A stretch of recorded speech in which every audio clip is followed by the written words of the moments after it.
Who shot you?" demanded the Sicilian mafia boss after she stumbled into his restaurant bleeding. The rain wasn't just rain. It was a Brooklyn dismissal, a cold, sharp, penetrating wet that had soaked through the thin wool of my coat before I'd even made it to the subway. It was past 9 o'clock on a Tuesday, a night when the city felt hollowed out, the sound of my own heels clicking too loudly on the pavement. I clutched the strap of my messenger bag, pulling it tighter. The bag felt heavier than it should. And it wasn't because of my laptop. It was the thick accordion file pressed against the metal, the one with the bright red sealed sticker I'd noticed just before logging off, the one I was supposed to have filed in the archives, not glanced at, the one I definitely wasn't supposed to have read. But I had, in the quiet, tomb-like silence of the law firm, with everyone else long gone, I had opened it, and I had seen names that shouldn't be together, the name of a city prosecutor, linked with shipping manifests, and a list of girls, just their first names and ages. It was ugly. It was the kind of ugly that made my small, lonely life feel like a fortress. And I had just opened the gate. A paralegal at a small-time firm wasn't supposed to see things like that. I had shoved the file into my bag. I don't know why. To protect it? To expose it? Or maybe just because I was so terrified. I couldn't bear to leave it there, a bomb waiting to go off. I turned off the main avenue, onto my side street. The wind howled through the narrow canyon of brownstones, turning the rain into needles. I fumbled in my pocket for my keys, my head down. That's when I heard it, a car engine moving too slowly. I didn't look back, not at first. It was Brooklyn. Cars crawl, looking for parking, but there was no parking on this street. I risked a glance over my shoulder. A black sedan. Its windows were tinted so dark they looked like polished obsidian. It was the only car moving on the entire block. My breath hitched. My heart didn't just beat, it kicked. A hard, violent mule kick against my ribs. It was nothing, it was just a car. But it had been behind me for 3 blocks. I realized, keeping pace. I walked faster. My keys were in my hand now, the brass cold against my palm. My building was halfway down, just halfway. The sedan sped up, its engine a low, smooth purr that suddenly felt menacing. It pulled alongside me. I froze. The back window slid down with a faint, electronic whir. I couldn't see a face, just a void, a darkness inside. The sound was a sharp crack. It was so mundane, so unimpressive, it barely registered. A firecracker, maybe. I even turned my head, looking for the flash. Then the second crack came, and with it, a punch. It wasn't a punch. It was a hot, violent shove in my left side, just above my hip. It felt like someone had driven a red-hot poker straight through me. I gasped, but no air came. The pain was instant, searing, a blossom of fire that stole my breath and turned my legs to water. I stumbled, my hand flying to my side. It was wet, not just with rain. It was thick, warm. My keys clattered to the sidewalk. The black sedan sped off, its tires hissing on the wet street. It didn't even hurry. It just left. I was alone, and I was bleeding. "Help," I whispered, but the rain swallowed the word. Panic, cold and absolute, flooded my system. I couldn't die here, not like this, not on a dirty sidewalk over a file I shouldn't have read. Instinct took over. I ran. I don't know where I was going, I just ran. My messenger bag banged against my hip, sending fresh waves of agony through my side. I didn't care. I ran, my lungs burning, my vision starting to pucker at the edges. I left a trail. I knew I was leaving a trail. The rain wasn't washing it away fast enough. I rounded a corner, my ankle twisting, a sob tearing from my throat. I was on a commercial street, dark and abandoned. The delis were shuttered, the dry cleaner's windows black. Everything was closed, except one place. Halfway down the block, a dark green awning stretched over a brightly lit doorway. Gold lettering, elegant and old-fashioned, spelled out Salvi's Ristorante. It was the only light on the street, the only sign of life. I didn't even think, I just aimed for the light. I stumbled toward it, my legs heavy, My side, a universe of pain. I could feel the blood, a hot, sticky stream down my leg, filling my shoe. I was going to faint. I knew it. I pushed the heavy oak door. The warmth hit me like a wall.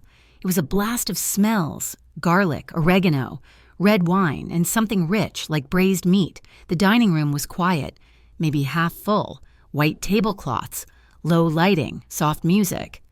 A waiter in a white jacket dropped a tray of glasses. They shattered. A woman at a corner table screamed. Every face in the restaurant turned toward the door, toward me. I saw the floor. It was a beautiful white and black tile. I saw a dark, polished wood bar. I saw a man turning from that bar, a glass in his hand. Then my knees gave out. The tile was cold, hard, and coming up fast. I didn't make it all the way down. Strong hands, not gentle, but firm. They gripped my arms, stopping my fall, breaking it. I was hauled up, half supported, by someone incredibly strong. I looked up, my vision blurring, a dark tunnel closing in, but I saw him. He wasn't a waiter, he was tall, and his suit was a dark, charcoal gray. It was perfect, not a drop of rain on it. He must have been in his mid-30s. Black hair, cut sharp, a strong jaw, a straight nose, and his eyes. They were the darkest I had ever seen, and they weren't looking at me with pity or fear. They were looking at me with pure, unadulterated intensity. He looked down at my hand, the one I had pressed to my side, the one now covered in blood. He looked at the spreading stain on my coat. His voice was a gravel-deep rumble, a demand, not a question. Who shot you? I tried to answer. I opened my mouth, but only a wet gurgle came out. I was so cold, my blood was so hot, I just bled, staining the perfect white tile of his floor. He didn't look away from me. He snapped his fingers. Nico. A man who looked like a smaller, stockier version of him appeared. Lock the doors, the man holding me commanded. His voice cut through the silence. Now. Nobody in. Nobody out. Check the street. Look for a black sedan. Boss, someone started. A waiter. Maybe. We should call an ambulance. The police. You call no one. The man, the boss, said. His grip tightened on my arm. He looked at the diners, who were frozen, watching. Dinner is over. My apologies. My staff will see you out the back. This is a private matter. He didn't wait. He bent, and with an ease that was terrifying, he lifted me. One arm scooped under my knees, the other secured behind my back. He lifted me as if I weighed nothing, as if I were a bag of flour. A small, stupid sound of protest died in my throat. Boss, the suite? It was Nico. His voice low, urgent. She's bleeding on the silk. Get Doc Russo. The man carrying me said. He was already moving, walking toward a staircase I hadn't noticed. Tell him I said now, and if he's not here in 10 minutes, go get him. He ignored the stairs. He ignored the whispers. He carried me up a carpeted staircase, away from the light, into a hallway that smelled of lemon oil and old money. My head lolled against his chest. The wool of his suit was rough, and he smelled faintly of cologne and something metallic. He kicked open a door and carried me into a dark room. He didn't turn on a light. He crossed the room and laid me down on something long and cool. A leather couch. Stay awake, he commanded, his face close to mine. I tried. I really did. I looked at his dark eyes, his sharp, unforgiving mouth, but the darkness was so soft and the pain was so loud. I can't, I whispered, and then I let go. I woke up to pain, a dull, throbbing, insistent ache in my left side. I was warm. I was in a bed. A real bed. The sheets were so soft they felt like water, and a heavy comforter was pooled around my waist. My eyes snapped open. This wasn't my apartment. This was not a hospital. The ceiling was high, almost 12 feet, with ornate plaster molding. Dull gray sunlight, the color of a hangover, pushed through heavy, dark green velvet curtains. I sat up too fast. The room spun violently, and a fresh, sharp stab of pain made me cry out, a raw, animal sound. I grabbed my side. I wasn't in my clothes. I was wearing a man's large, gray t-shirt. It smelled clean, like soap, and and him. I lifted the shirt, my hand trembling. A thick, white bandage was taped to my skin. Just below my ribs, it was clean. No, not clean, it was new. I could see the faint outline of stitches underneath. My messenger bag, it was on a chair across the room, intact. My clothes were gone. Panic, cold and sharp, climbed my throat. A man, a strange room, my clothes gone. Every ghost from my past rose up, screaming. "You're awake." The voice came from the corner of the room. I screamed. I didn't mean to. It was a sharp, terrified sound. I scrambled backward, pulling the comforter up to my chin, pressing myself into the massive wooden headboard so hard my spine ached. He was there, the man from the restaurant. He was sitting in a large leather armchair. He looked like he hadn't moved. He was still in his suit, though the jacket was off, draped over the back of the chair, and his white shirt was open at the collar, his tie loosened. A lowball glass, half full of amber liquid, was on the table next to him. He hadn't slept, or if he had, he'd done it sitting up. "Who are you?" I whispered. My voice was a rasp. "I'm the man who stopped you from bleeding to death on my floor, Lorenzo Salvi." He didn't get up. He just watched me, his dark eyes unreadable. "A doctor came. He took the bullet out. You were lucky. Another inch," he said. He shrugged. "It would have been different." Where am I? My heart was hammering so hard I thought the stitches would break. What did you do to me? His face hardened. The calm vanished, replaced by a flash of something cold. "I saved you. Now, you answer my question from last night? Who shot you?" I don't know." "Don't lie to me." He stood up. He was so tall, the room suddenly seemed small. He took a step toward the bed. I flinched. I didn't just flinch. I recoiled. I pressed myself harder into the headboard, my hand flying up, palm out, as if to block a blow I knew was coming. It was an old, ugly instinct, one I thought I'd buried. He stopped, mid-stride. He saw my hand. He saw my eyes. He saw the pure, unadulterated terror on my face.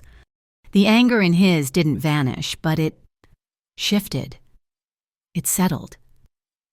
It cooled into something else, something calculating. He looked at me, really looked at me.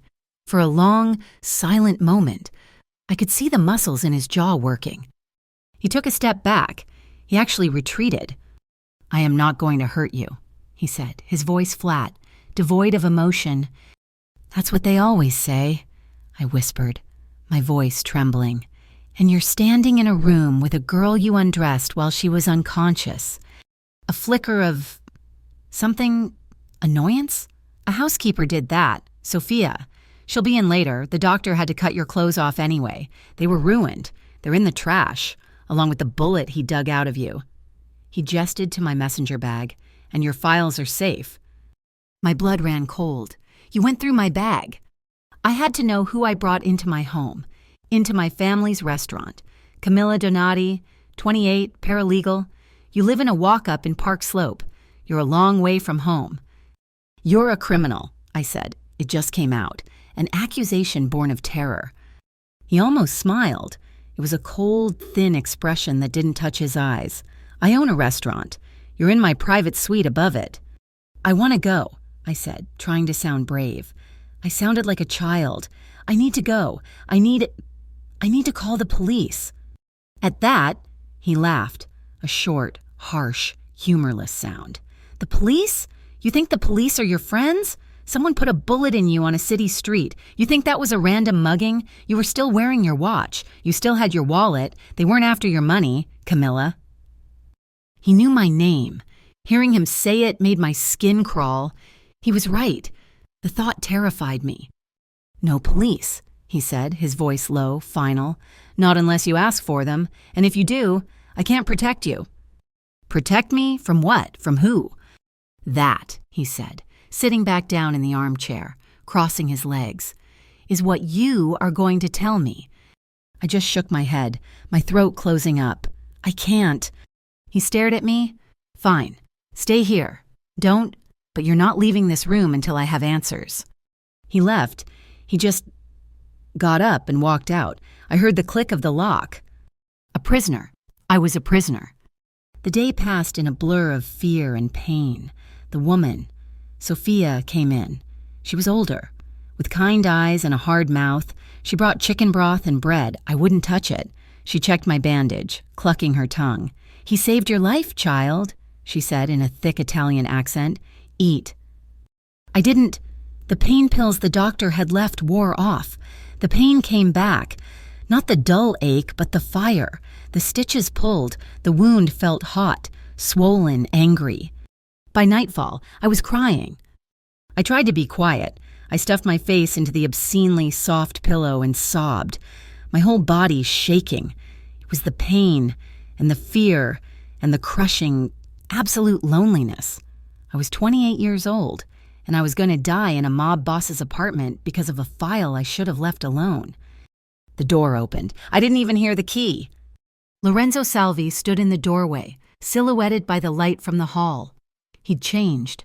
He was wearing black slacks and a crisp white button-down shirt. The sleeves rolled up his forearms. He looked different, less like a boss, more like a man. He saw me, balled up on the bed, my shoulders shaking, his face tightened. "The pain," I choked out, unable to stop the tears. It hurts so much." He didn't say anything. He just went into the adjoining bathroom. I heard water running. He came back a moment later with a bowl of warm water, a stack of clean white cloths, and a bottle of antiseptic. I started. "Sophia's gone home," he said, his voice quiet. He sat on the edge of the bed, not on it, but on the edge, a respectful distance. "Let me see." I was too tired, too sore, too broken to fight. I let him gently lift the hem of the t-shirt. He was so careful. His fingers were warm, his knuckles rough, and they barely brushed my skin. He clicked his tongue. "It's inflamed. The doctor said it might get a small infection." He dipped a cloth in the warm water. "This will sting." He began to clean the wound, gently. His movements were precise, economical, sure, but his touch. It wasn't clinical. It was present. He was entirely focused on the task. I hissed as the antiseptic touched the raw, puckered skin. A tear spilled over, hot on my cold cheek. "Shh," he said, just that. "You're okay." I don't know why, but that's what broke me. Not the gunshot, not the fear. That quiet, simple comfort from a man who should have been my monster. A sob tore through me, a raw, ugly sound from the deepest part of my chest. His hand stopped. He looked from my wound to my face. "I'm so scared," I whispered, the words trembling. His other hand, the clean one, came up. He didn't touch my face. He just hovered. Then my hand, the one that was clenched into a white-knuckled fist in the sheet, he covered with his... It was just a touch. His hand was large, warm, and calloused. It completely enveloped mine. It wasn't a sexual touch. It wasn't even a kind touch. It was a grounding touch, a touch that said, "I am here. You are not floating away." He just held my hand like that, in complete silence, while he finished cleaning and tending to the wound with his other. He worked slowly, meticulously. I watched his face, the pure concentration, the hard lines of his jaw, the way his dark eyelashes cast shadows on his high cheekbones. He was, I realized with a distant, inappropriate shock, a very handsome man. He finished. He rebandaged my side with a steady, practiced hand. "Thank you," I whispered. My voice was broken. He nodded, his face giving away nothing. He didn't let go of my hand. Not right away. He just looked at it, looked at our hands, his large, dark, strong one covering my pale, trembling one. Then he gently released me and stood up. "The doctor left stronger pills. Take them." He put 2 white pills in a glass of water on the nightstand. I took them, my hand shaking. The exhaustion was pulling me under. Heavier than the pain, heavier than the fear. I lay back against the pillows. "You're sleeping in my bed," he stated. It wasn't a question. I can take the couch." "Don't be ridiculous. You're wounded." I was too tired to argue. My eyelids were already closing. I felt him pull the comforter up to my chin, a gesture so paternal. It was bizarre. I drifted, but just before I went under, I thought I felt his presence. My eyes opened a crack. The room was dark, save for a single sliver of light from the hallway, intentionally left open. He hadn't left the room. He was in the armchair in the corner, the one he'd been in that morning. He was just sitting there, watching. Not like a creep, not like a predator, like a guard. I fell asleep in the lion's den, for the first time in my life, feeling watched. And for some strange, terrifying reason, I wasn't afraid. The next morning, I woke up, and he was gone. The glass by his chair was empty. The room was silent. I didn't know that. 3 floors below me, in the windowless basement office of the restaurant, he was holding my driver's license photo. I didn't know he was handing it to the man named Nico. "Find her," he'd ordered, his voice quiet, lethal. "Find out who she works for. Find the black sedan that was on her street. Find out who wanted her dead. I want a name." I woke up with a gasp, my hand flying to my side. The pain was a dull, manageable throb, not the fire from the night before. The heavy gray t-shirt was still on me, the sterile white bandage beneath it. The bed was a cloud, the sheets impossibly soft. And the chair was empty. He was gone. A cold knot of fear tightened in my stomach. The silence of the suite was absolute, broken only by the distant, angry horn of a taxi far below. I was alone. I was locked in. I was a prisoner who had been tended to. My mind couldn't reconcile the two images, the man who had sat in that chair all night, a silent guardian, and the man who had locked the door. I pushed myself up, my muscles screaming in protest. I needed to think. I needed a plan. My messenger bag was still on the chair, a silent promise that my life, the one that got me shot, was still sitting there, waiting for me. The door clicked. I froze, my heart leaping into my throat. Lorenzo Salvi walked in, and he was in a fresh suit, a deep navy blue that made his shoulders look even broader. His black hair was damp, as if he had just showered. He carried a small tray. On it was a cup of coffee that smelled like heaven, and a plate with a piece of toast. He placed the tray on the nightstand, his movements economical, his presence filling the room, shrinking it. "You're awake? Good." He didn't look at me, but at the bandage. "How is the pain?" "It's better." I clutched the comforter to my chest. "Where did you go?" His eyes, dark and assessing, finally met mine. "I have a business to run, and I was getting information." He pulled the desk chair over, spinning it around and sitting on it backward, his arms resting on the back. He was close, too close. He was all controlled energy, a panther in a cage he had built himself. "Lipton, Hayes, and Associates," he said. My blood went cold. "A very small, very unimportant law firm. You've been there 4 years. You're quiet. You keep to yourself. You're good at your job. Nobody has a bad word to say about Camilla Donati."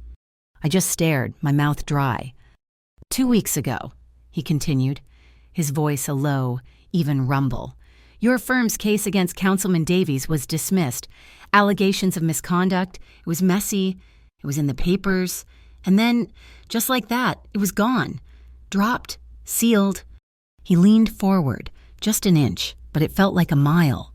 "But you saw it, didn't you? Before it was sealed. That's what's in your bag." I couldn't breathe. He knew. He didn't know what, but he knew the shape of it. This man, in less than 12 hours, had unraveled the edges of the secret that had almost cost me my life. I don't know what you're talking about," I whispered. "Stop lying." The command was sharp, cold. It wasn't a request. "You're a paralegal. You're not a spy. You're not a cop. You are in over your head, and you are bleeding in my bed. The time for lies is over. Tell me what you saw." The truth was a heavy, hot stone in my throat. I had held it alone for so long. The fear of them, the men in the black car, but now The fear of him, the man right in front of me, was just as big. He was the only person who knew I was here. The only person who knew I was alive. "If I tell you," I whispered, my voice trembling, "what will you do?" "I'll decide if your life is worth the trouble you've brought to my door." The bluntness of it was a slap. There was no comfort here, just a transaction. I looked down at my hands, clenched in the sheets. It's worse than the councilman. He was just a part of it. I took a shaky breath. I was filing. Late. I saw the box. It was mislabeled, supposed to go to the archives, but it was the original discovery for the Davies case, and there was a file inside it that wasn't on the index. A red file, sealed. I looked up, meeting his intense gaze. I opened it. He nodded, patient, and it wasn't just Davies. It was a prosecutor, a sitting district prosecutor. When my voice cracked, his name was on everything: shipping manifests, invoices for container rentals, and a list of girls. Lorenzo's face, which had been so perfectly neutral, tightened. The muscles in his jaw stood out in sharp relief. What kind of list? First names, ages, 15, 16, 17. It was a trafficking ring. They were using the Port Authority, and the prosecutor was... He was a client? No. He was a partner. He was making cases disappear. He was protecting them. I finally said it. The ugly, terrible secret was out, hanging in the air of the opulent room. Lorenzo Salvi said nothing. He stood up, walked to the window, and pushed back the heavy velvet curtain, staring down at the Brooklyn street below. The light hit his profile, and he looked like something carved from stone. "Dirty cops," he said, his voice so quiet I barely heard it. "Political enemies. A prosecutor."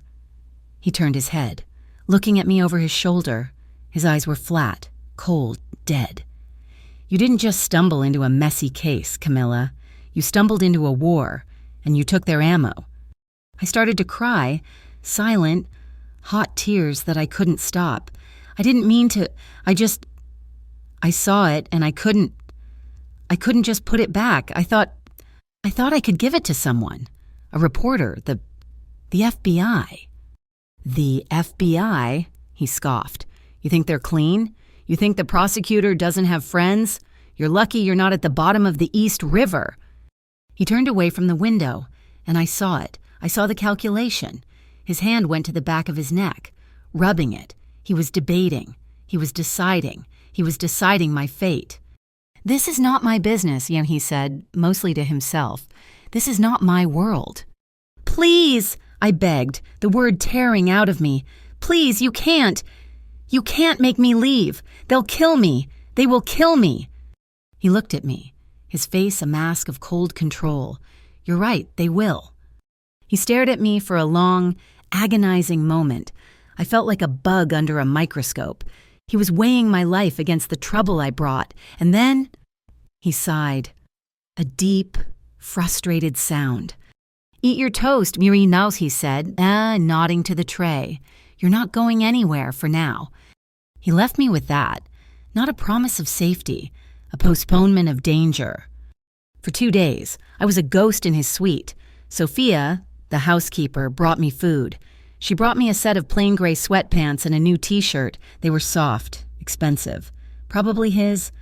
I did nothing but sleep and stare at the wall, the wound in my side healing, the wound in my head festering. Lorenzo was absent. I heard him, sometimes, in the other room, his voice. Low and angry on the phone, the muffled sounds of visitors, men with rough voices, Nico. I was healing, and the healing made me restless. I was a prisoner, a protected prisoner, but a prisoner nonetheless. I couldn't stay here. I had told him everything. I was a liability. Sooner or later, he would see that. A man like him didn't collect strays. He cleaned up messes. On the 3rd night, I made my decision.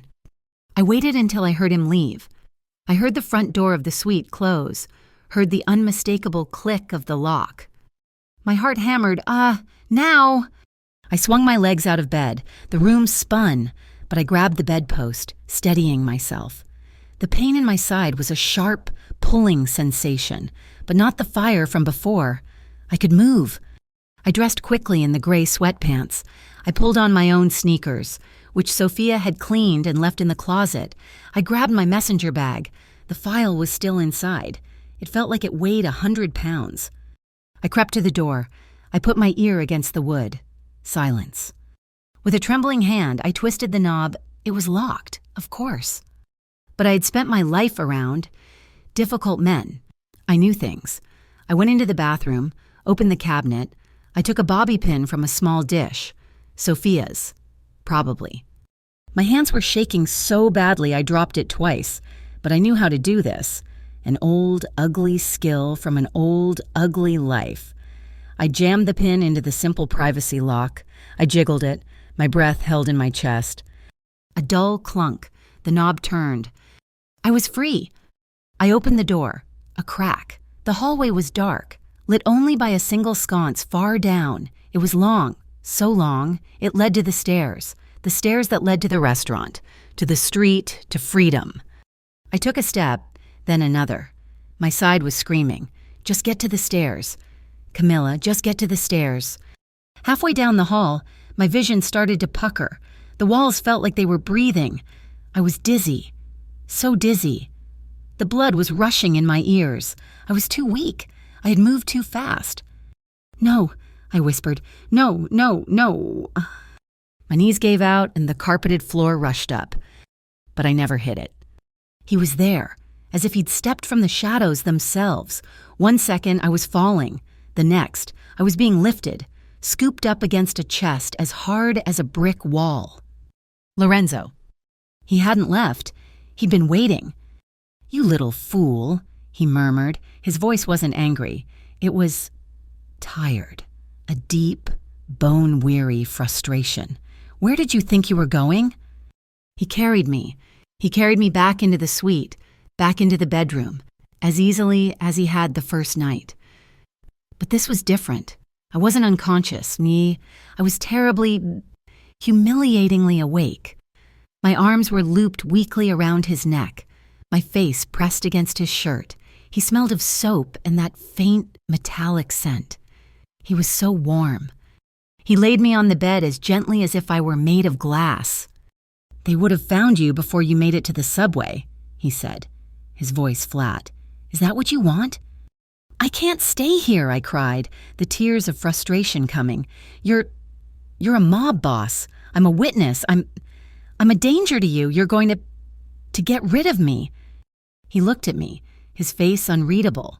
"If I wanted to get rid of you, Camilla, you'd be gone. You wouldn't have woken up." The simple, cold logic of it hit me. He was right. "You're a problem," he said, pulling the comforter over my legs. "But you're my problem. Now stay." That night, the storm broke. It wasn't just rain. It was a full-blown nor'easter. The wind howled against the windows, a high-pitched, mournful sound. Rain lashed the glass in horizontal sheets. It was as if the city was trying to wash itself clean. It also meant no one was going anywhere. He didn't leave the suite, and I was too weak to try again. We were trapped, together. The silence was a third person in the room, heavy and awkward. I sat on the couch in the sitting area, wrapped in a blanket. He sat in the armchair, reading a thick, leather-bound book. He didn't seem to notice the storm, or me. Around 8, Sophia bustled in, her face a mask of disapproval at the weather. She set up a small table between the couch and his chair. She brought dinner, not just broth, a rich, fragrant stew, fresh bread, a bottle of red wine. She poured 2 glasses, gave Lorenzo a look, and left, locking the door behind her. We ate in silence. The only sounds were the clink of silver on porcelain and the roar of the wind outside. I couldn't stand it. "Why are you doing this?" I finally asked. He looked up, a piece of bread halfway to his mouth. "Doing what?" "This. Helping me. You're one of them." His eyes narrowed. "One of who?" "A criminal. You're a mob boss. That's what you are, isn't it?" I was trembling, but I couldn't stop. How can you sit there judging them? The prosecutor, the councilman. You're no different. You hurt people. You break the law. You're You're just as bad." He put his fork down. Very slowly, he put his bread down. He took a sip of wine, his eyes never leaving my face. The look in them was so cold, it chilled me to the bone. "We are nothing alike," he said, his voice a low, lethal whisper. "How?" I challenged, emboldened by my own fear. "Crime is crime, bad is bad." He almost smiled. "You think the world is that simple? You think it's just good and bad?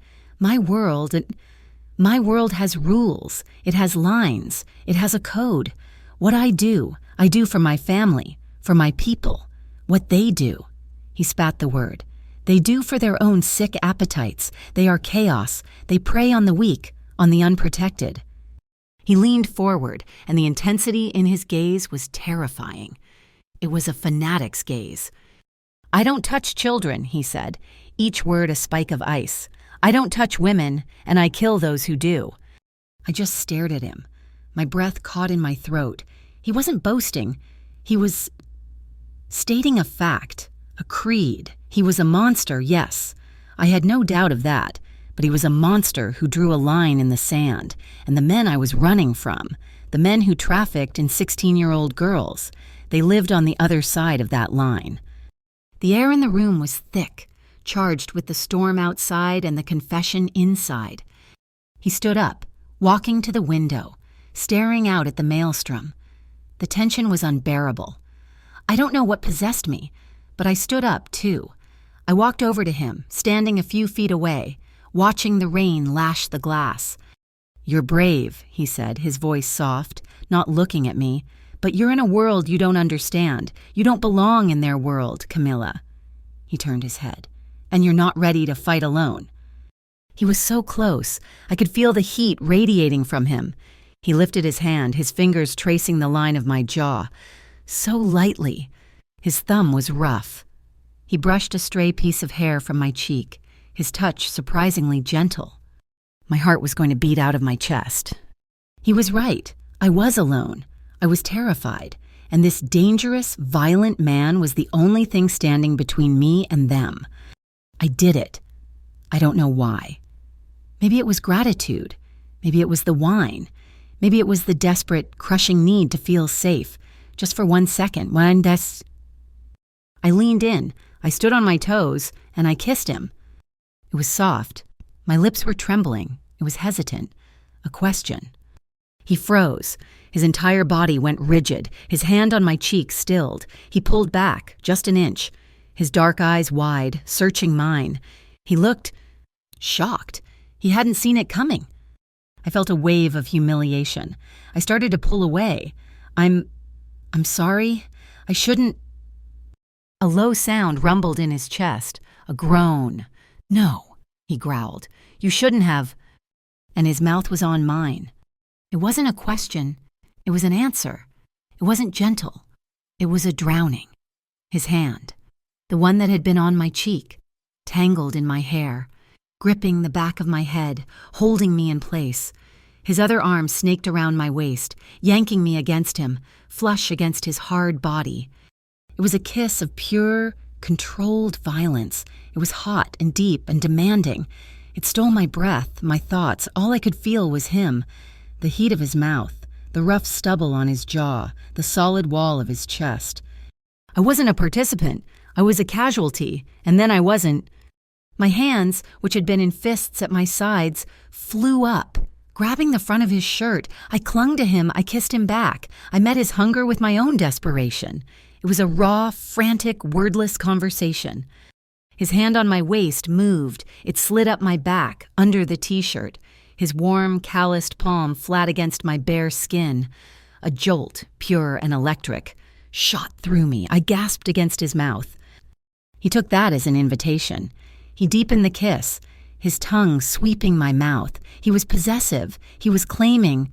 He was everything. His other hand was on my hip, pulling me closer, and I could feel the hard ridge of his desire against my stomach. I was fumbling with the buttons of his shirt. He was pushing my t-shirt up, his fingers brushing the edge of the bandage on my side. The touch was fire. It was all heat and breathlessness and the roar of the storm in my ears. And then, the ghosts came. The feeling of a man's hands on me, the loss of control, the panic, the old ugly memories. It was too much, too fast. I ripped my mouth from his. I shoved at his chest, hard. No! I scrambled backward, falling against the couch, my breath coming in huge, panicked sobs. No, I can't. I'm sorry. I can't. Lorenzo stood there, his chest heaving. His shirt was unbuttoned, his hair a mess from my hands. His eyes were dark, almost black, with a desire so raw it was terrifying. He looked furious. I cowered, waiting for the anger, waiting for the blow. But the anger faded. The desire cooled. It was banked, hidden away. He saw my face. He saw the sheer animal terror. He held up his hands, palms out. "Okay," he said, his voice rough. "Okay, va bene, it's okay." "I'm sorry," I sobbed, curling into a ball on the couch. "I'm sorry, I've never felt safe before." The words were out before I could stop them. The ultimate, horrifying paradox. This man, this killer, was the only one who had ever made me feel safe, and I had just thrown myself at him, only to break. He didn't speak. He just walked over, his movements slow. He sat on the coffee table in front of me. He didn't touch me. "You're safe, Camilla," he said, his voice quiet. "I told you. I'm not them." "I know," I cried, the tears streaming down my face. "I know, that's why I don't know what's wrong with me." "Nothing is wrong with you," he said. He reached out, slowly, and just put his hand on my head, his fingers threading into my hair. It wasn't sexual. It was comfort. He sat there, in the quiet. As I cried, he just sat there, his hand on my head, until the sobs quieted into shudders. The exhaustion hit me like a physical blow, the pain in my side, the emotional terror. It was all too much. "Shh," he said. "Sleep." He didn't move. He just let me be. And I fell asleep, curled up on his couch, with the sound of the storm raging and the weight of his hand in my hair. Far below them, on the street, the storm sheeted over the windshield of a black Escalade. It had been there for an hour. Across the street, a second one sat, its engine idling, its windows dark and observant. They were watching the building. They were waiting. I woke up on the couch, my neck stiff, a soft cashmere blanket draped over me. The storm had passed, leaving behind a sky of bruised purple and a city that felt unnervingly silent. The suite was empty. The glass of wine from last night was gone. The dishes were cleared. He was gone. A familiar, cold dread seeped into my bones. I was alone. After that. After I had broken down and he had... What? Comforted me? And before that, the kiss. The way he had held me. The heat. The demand. And the way I had panicked. I was a fool. A stupid, naive fool. I scrambled off the couch, my bare feet cold on the hardwood floor. My side ached, a dull, pulling reminder. He'd seen my weakness. He'd seen all of it. My past, my fear, my pathetic, broken response to a man's touch. And now he was gone. What did that mean? Had I disgusted him? Had I become too much trouble? The thought that he had left, that the lock was on the door, that I was just a liability he was tired of, sent a new wave of panic through me. I was being kept. I was his... What? His project? His prisoner? Was he off deciding my fate, finding me a nuisance he needed to discard? I paced the living room, my mind racing, spinning out of control. I went to the door. I put my hand on the cool brass knob. I didn't even try to turn it. I knew it was locked. I was trapped. He was a mafia boss. I was a paralegal with a dangerous secret. This wasn't a romance. This was a hostage situation. He had held me. He had been gentle. And that was the worst part. The kindness was the part that terrified me. It was the part that felt like a lie. The key turned in the lock. I spun around, my heart leaping into my throat. Lorenzo entered, and he didn't look at me, and he was still in the clothes from last night. His white shirt rumpled, the sleeves still rolled up his forearms. He looked exhausted, and a new, cold anger radiated from him, a controlled fury that seemed to suck the warmth from the room.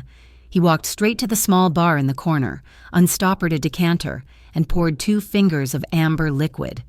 He downed it in one go, his throat working. He set the glass down with a heavy thud. "You were gone, and I whispered," my voice was small, accusatory. He finally looked at me. His eyes were dark, flat, and held a new, dangerous light. I was working. You left me here, locked in." "I left you here safe," he corrected, his voice a low growl, "where you're not out on the street trying to get yourself killed." "I'm not safe," I burst out, the terror and confusion boiling over. "I'm a prisoner. You kissed me. And then you leave. Are you using me? Am I just some broken toy He moved so fast, I didn't even have time to flinch. In 2 long strides, he was in front of me, his hands gripping my upper arms. His grip was hard, anchoring. It didn't shake me, but the power was there. "Do not," he said, his voice dropping to a lethal, quiet command. "Ever accuse me of that?" He was too close. I could see the dark stubble on his jaw, the exhaustion in his eyes, and under it, something else, something raw. "Then what is this?" I demanded, my own tears of frustration welling. Why are you doing this? It's not your fight. You said it yourself. You're a criminal. This is police business, political. Why are you helping me? What do you want?" His eyes bored into mine. The grip on my arms tightened, his fingers digging into my skin. Not to hurt, but to make me listen. "You want to know why?" he hissed, his face inches from mine. "You really want to know? It's not about you, Camilla." The words were a cold slap. "It's about them," he continued, his voice vibrating with a quiet, terrible rage. "The prosecutor, the cops, the men who buy and sell human beings like they're cattle. I've spent my entire life building an organization on rules, on a code. I keep my world, and they keep theirs. But they crossed a line, and last night I went out, and I found one of them, a snitch, a small-time player who moves their money." His gaze was so intense I couldn't look away, and I asked him. He told me about the cops, a whole unit, run by a lieutenant. They're not just taking bribes. They're part of it. They're the muscle.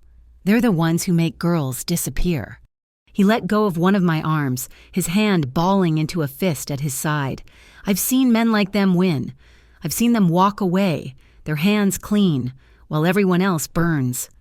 His eyes were burning now, a dark fire. I won't let them win this time. I just stared at him, my breath gone. This wasn't about me. This was about him. It was a war, and I had just been the bullet that started it. His rage wasn't at me. It was for me. It was for someone else, someone I didn't know. The fury in his face subsided, replaced by that bone-deep weariness. He let go of my other arm, his hand gentling, his thumb brushing my shoulder. "I am not going to hurt you," he said, his voice flat, "and I am not going to let them hurt you. But you are going to stay here, and you are going to do exactly what I say. Do you understand me?" I could only nod, my throat too tight to speak. He stepped back, breaking the intensity. "Good. Sophia will bring you breakfast. And clothes, real clothes. You're not a prisoner. You're a guest. But you are not to leave this suite. Nico will be outside the door." He turned and walked into his bedroom, closing the door behind him with a quiet, final click. He was right. Nico was outside the door. I saw him when Sophia came, her face a mask of polite efficiency. She brought clothes, black leggings, soft cashmere sweaters, boots, simple, expensive, and a size that, terrifyingly, was exactly right. "Mr. Salvi had them sent," she said, as if it were the most normal thing in the world. My life became a strange, suspended reality. I lived in a gilded cage, 3 floors above a world-class restaurant. I was surrounded by men with guns in their jackets and a woman who served me 3 meals a day as if I were royalty. I started to trust them in tiny, almost imperceptible ways. Nico, Lorenzo's second in command, would be there when I'd open the door to take my food tray. He was stocky, with a permanently worried expression, but his eyes were quick. "Morning, Miss Donati," he'd say. Just a polite nod. "Good morning, Nico."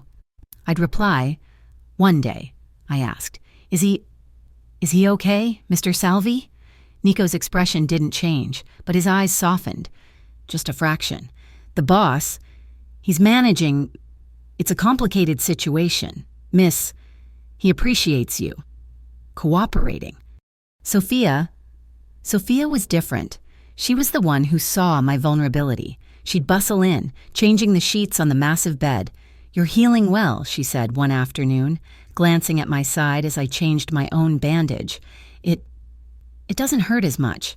He's a good man, you know," she said quietly, her back to me as she fluffed a pillow. I snorted. "He's a mob boss. Sophia." She turned, her dark eyes sharp. "There are priests who are monsters, and there are sinners who are saints. The world is not so simple. Child, he took you in. He called a doctor, not an undertaker. He watches you. Remember that." I did. I remembered it constantly. Lorenzo was a phantom for the next few days. He was in and out. I'd hear him on the phone, his voice low and sharp, speaking in a rapid-fire mix of English and Italian. He was moving pieces on a board I couldn't see. But when he was there, in the suite, the air changed. It crackled. One evening, I was reading a book from his shelf, curled on the couch. He came in and just watched me. He'd taken off his jacket, loosened his tie, just stood by the window, watching me. "What?" I finally asked, my skin prickling. "You're a bad liar," he said. "What are you talking about?" "When you're scared," he said, walking over. "You pull at the hem of your shirt. You did it the first night. You did it when you lied about the file. You're doing it now." My hand flew away from the sweater's hem. He nodded, a flicker of a smile. "See? You're an open book." "And you're not," I shot back. "It's better that way." The next day, he came into the living room, and he was holding a gun. My blood ran cold. I stood up, my heart hammering. What is that?" "It's a Sig Sauer," he said, his voice all business. He placed the heavy, black piece of metal on the coffee table. It looked obscene on the polished wood. "And you're going to learn how to use it." No, I can't, I won't, I hate those." "I don't care," he said, his voice flat. "I can't be here 24 hours a day. Nico can't be in the room with you. You're a target, Camilla. And a target who can't fight back is a victim. I will not have you be a victim." He was right. The thought of it made me sick. But he was right. "The only way I can protect you," he said, his voice low, "is to make you dangerous." He took me downstairs, not to the restaurant through a service elevator down to a sub-basement. It was concrete and steel. And at the end of a long corridor, there was a heavy, soundproofed door, a shooting range, private, clean, smelling of gunpowder and oil. He was a patient teacher, terrifyingly patient. He made me hold it, the weight of it. "It's heavy," I whispered, my hands trembling. "Respect it. Don't fear it," he commanded. "Fear makes you stupid. Respect makes you careful." He showed me how to stand, how to breathe, how to hold my arms. "Your stance is weak. You're leaning back. You're afraid of it. You're anticipating." He stood behind me. I could feel the heat of his body. He put his hands on my shoulders, pushing them down. "Relax. Breathe out when you pull the trigger. Squeeze. Don't jerk." I fired. The crack of the gun was deafening. Even with the earmuffs, the recoil punched my shoulder, and I stumbled back. I missed the entire target. "Again," he said. I fired again, and again my shoulder ached. My hands were raw. I was terrible. "You're thinking about the noise," he said, his voice low in my ear. "You're thinking about the kick. You're not thinking about the target. Focus. Everything else is just noise." He stayed behind me. His left hand went to my waist, his right hand covering mine on the grip, adjusting my fingers. "Like this. His body was flush against my back. I could feel the hard planes of his chest, his clean, soap and metal scent. My breath hitched. "Breathe," he murmured, his voice a low vibration against my ear. I tried to, but I couldn't. All I could feel was him, the strength of him, the way his arm was solid around me. "Now," he said. "Squeeze." We fired together. The shot hit the paper. My whole body was trembling, but it wasn't from the gun. "Good," he said. Again. He didn't move. He stayed right there. We fired again, and I started to hit the target. "You're a fast learner," he said. His hand was still on my waist. I turned my head. My cheek almost brushed his. "You're a good teacher." Our eyes met. His were dark, intense. The world stopped. The noise of the range, the smell of gunpowder. It all faded. "Camilla," he whispered. It was a warning. The next day, we trained again. Not just shooting. They won't always have a gun, he said. The range was empty. We were just on the mats. They'll grab you. He grabbed me. His arm snaked around my waist, pulling me back against him, his other hand covering my mouth. I froze. Panic. Cold and absolute flooded my system. The old ghosts. "What do you do?" he whispered in my ear. I struggled. I kicked. I was useless. I was a rag doll in his arms. He let me go. I stumbled away, panting. I don't know. "You fight," he said, his face hard. "You don't panic. You fight. You find a weak point. My eyes, my throat, my—" He nodded down. "You make me let go. Again." He grabbed me again. This time, I stomped on his foot, hard. He grunted, but his grip didn't loosen. "Better. What else?" I tried to slam my head back. He anticipated it. "Good. Again." For an hour, he showed me how to break holds, how to use my elbows, my knees, how to be a porcupine, as he called it, make them bleed for touching you. Finally, he grabbed my wrists. He held them, his grip like steel. He pinned me against the wall of the range, his body pressing me into the concrete. "What now?" he demanded. I was breathing hard. He was so close. His hips were against mine, his chest flush with my own. My wrists were trapped, held on either side of my head. I was completely, totally immobilized. My breathing changed. It wasn't panic. It wasn't fear. The heat from his body was seeping into mine. I could see the pulse beating in his throat. I looked at his mouth. My head was light. My body was alive. He saw it. His eyes, which had been hard, the teacher's eyes, softened. They flickered down to my mouth, then back to my eyes. "Camila," he said, his voice rough. He saw my breathing change. He saw the flush on my skin. He saw the look in my eyes, and he let go.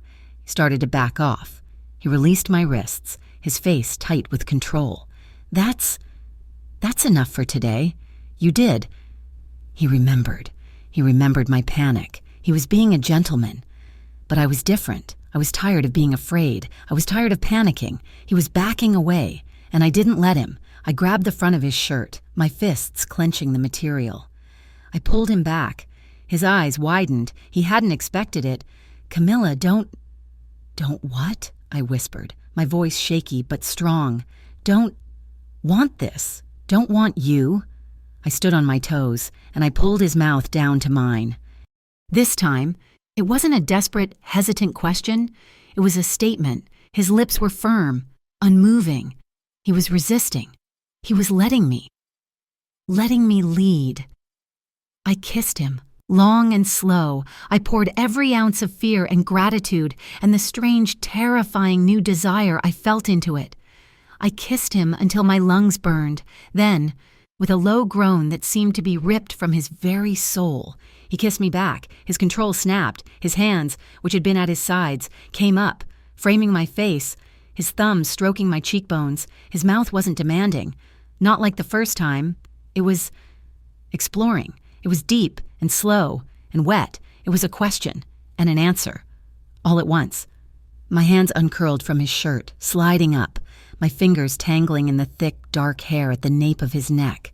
He pulled me away from the wall, his arms sliding around my waist, lifting me, my feet leaving the floor, as he pressed me against the center post of the range. I wrapped my legs around his waist, clinging to him. "Lorenzo," I breathed, his name a prayer against his lips. "You're sure?"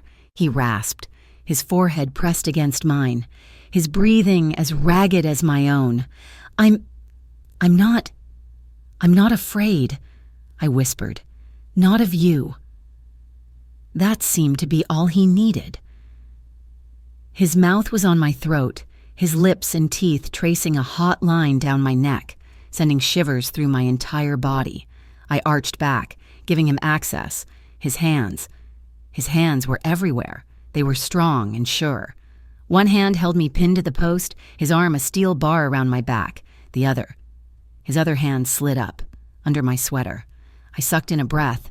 His calloused, warm palm was on my stomach. It moved higher, his fingers tracing the edge of my bra. It wasn't rushed. It was worship. This was what was different. It wasn't the frantic panic of the storm. This was slow. This was deliberate.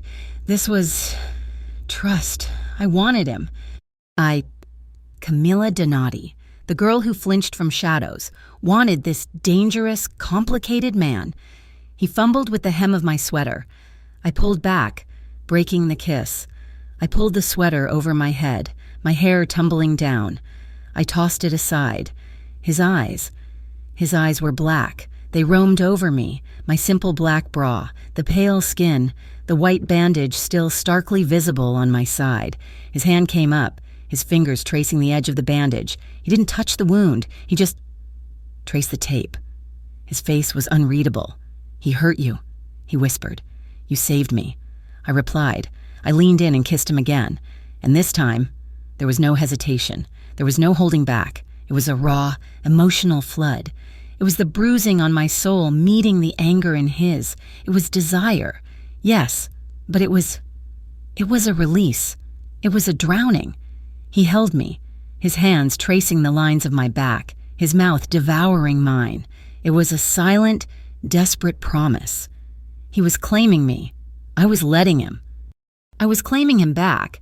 We stayed there, in the cold, concrete basement, for I don't know how long, time.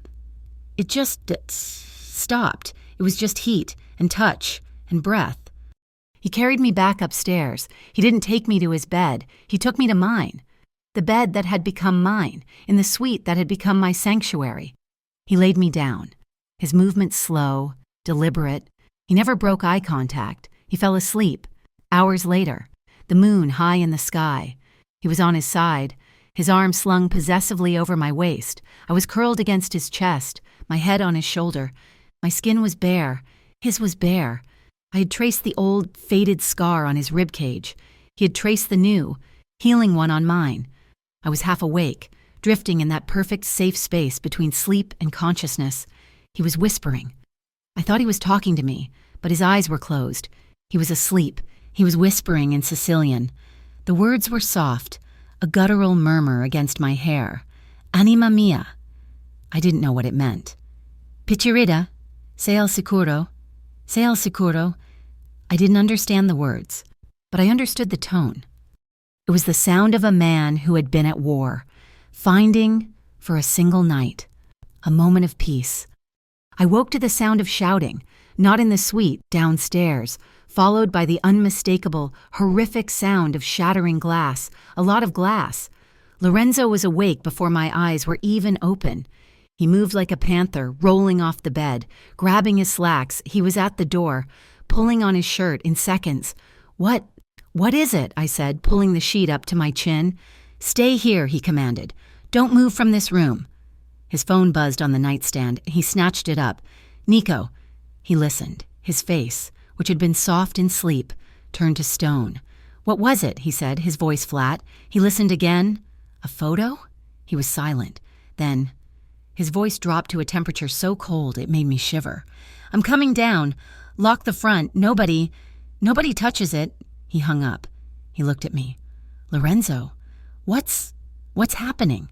"Someone threw a brick through the restaurant window," he said, his voice devoid of all emotion. "Oh my God, was anyone?" "It's 6 a.m, he said. The restaurant is empty, but it wasn't a random act. What do you mean? He walked over to the closet, pulled out a suitcase. He threw it on the bed. It was a warning. He met my eyes. The brick was wrapped in something. A photo. My blood ran cold. A photo of you, he said. A picture of you. Walking into your office. Taken last week. They knew I was here. They knew who had me.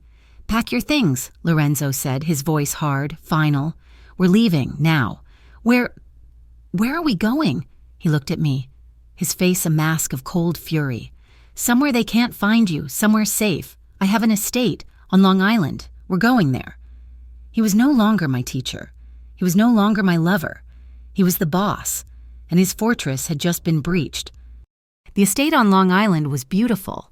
It was the kind of beautiful that hurt to look at, all old stone, climbing ivy, and windows that stared out at a restless gray ocean. It was a fortress, far grander than the suite above the restaurant, with high, echoing ceilings and floors so polished they looked like dark water.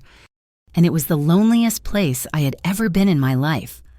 We had been here for a week of silence, broken only by the cry of gulls and the sound of Lorenzo's voice, low and angry, in his study. He didn't leave. He didn't have to. The war came to him. He was a phantom. After that night in the basement, after he had whispered in Sicilian and held me like I was an anchor, he had receded. He was present, but he was gone. He was the boss, consumed by the crisis I had brought to his door. He spent his days in a vast mahogany-paneled study, a phone seemingly fused to his ear.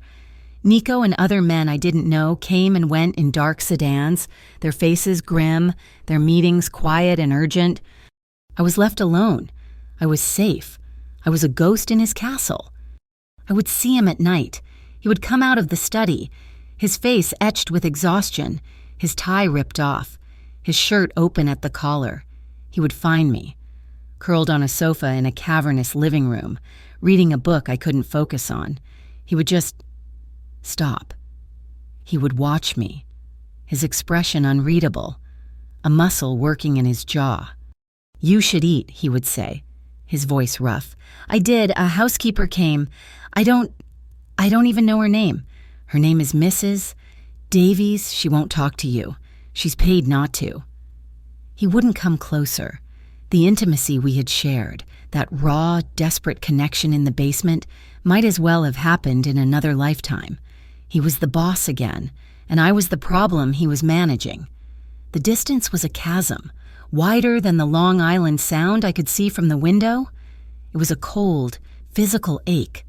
I had let this man see every broken piece of me, and now he was treating me like a package to be guarded. On the 8th day, I couldn't stand it anymore. The silence was too loud. I needed to move. I needed to understand. He was in his study, the door firmly closed. I could hear the muffled, angry cadence of his voice. I fled. I explored the house. It was a museum of a life I couldn't comprehend. Dark oil paintings, heavy furniture, cold marble. It was a house built for a dynasty, not a home.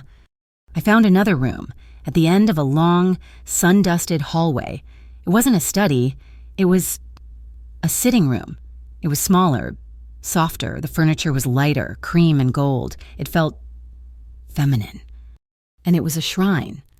On the mantelpiece, there was a photo, a silver-framed picture of a girl, maybe 16. She had Lorenzo's eyes, dark and intense, but her smile was wide, rebellious, and full of a light that he just didn't have. She was beautiful. Next to it, a photo of her younger, maybe 10, her arm slung around a teenage boy's neck, a boy with a sullen, handsome face. It was Lorenzo. He was almost smiling. On a small side table, there was a box, a simple dark wood box. My hand trembled, but I opened it.